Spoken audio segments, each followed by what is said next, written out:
It's the supercar showdown of 2011. We've already tested the Ferrari 458 Italia and the McLaren MP4-12C, but we've never had the chance to put them head to head on the same track on the same day. So that's what I'm going to do here today at the fantastic Anglesey circuit. First up is our reigning performance car of the year, the Ferrari 458. Powered by a tuneful 4.5 litre V8 engine, the 458 has 562 brake horsepower and 540 Nm of torque. With its 7-speed dual clutch gearbox, it accelerates to 60 miles per hour in just 3.4 seconds and peaks out at an amazing 202 miles per hour. Unlike the McLaren, ceramic brakes are standard, but can it lap our test track quicker than its British challenger? The engine sounds absolutely incredible. We've got the gear shift lights across the top here, 9,000 RPM, amazing upshift speed on the double clutch gearbox, down to 4th gear for this fast uphill right hand first corner. Still a bit damp and greasy through here, so you're having to just really patient with the power. A little bit of oversteer on the exit there in 4th gear. Down to 2nd, the gear shift is absolutely amazing. Loads of feel through the front end, just starting into a little bit of oversteer. Again, loads of feel through the front end, into the throttle, balancing it to the rear.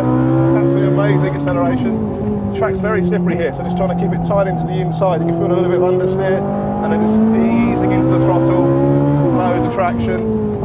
And that downshift is just amazing.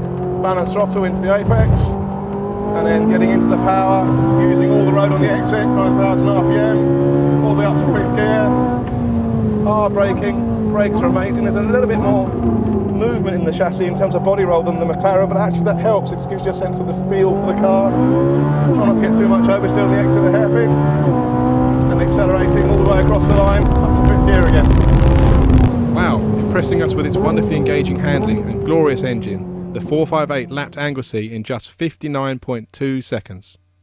So can the more powerful and lighter McLaren come out on top in our head-to-head challenge? Our car is fitted with the optional ceramic brakes, and from our practice laps, it's sure to be a close battle. Okay, so let's do a lap in the new McLaren. Now we already know what a phenomenal piece of technology this car is.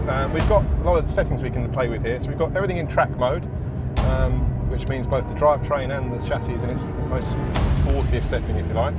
So we're going to come down to 2nd gear, nice and slow around the hairpin, and then we're just going to really get on the throttle and start the flying lap. And the acceleration is absolutely amazing. It's very different noise to the Ferrari, but the straight line performance is sensational as well. We've got optional carbon brakes in this car. They're standard in the Ferrari, but optional on the McLaren. We've also got the extra benefit of a air brake in the McLaren, so the force on the braking is amazing. You can really feel that here. ABS comes in quite hard. The front end is the thing you really notice about the McLaren. There's just so little roll across the front axle, and the precision of the front end is just amazing. And it picks up out the corners really well. ABS coming in again. There's that sort of amazing front end, no understeer. It's just the front end is just really, really tied down. A little bit less roll than the McLaren, but the car squirms around more than the Ferrari under braking. So although the brakes are strong, there's a little bit of squirming under braking. There's not as much feel through the brake pedal. Gear shift is fast as well, but not as characterful as the Ferrari. Down to 2nd gear here, braking so hard, there's some really, really hard braking into the apex. And in those tight corners, you can feel the McLaren brake steer system helping you out of those tight corners and across the line. So as we cross the line, the lap timer reads 59.3 seconds. That's just 1/10 of a second separating this pair over 1.2 miles of twisty tarmac, which goes to show that after decades of neck-and-neck competition in Formula 1, the firm's road cars are locked in an equally intense struggle for supremacy against the stopwatch. Pairings don't get any closer than these two.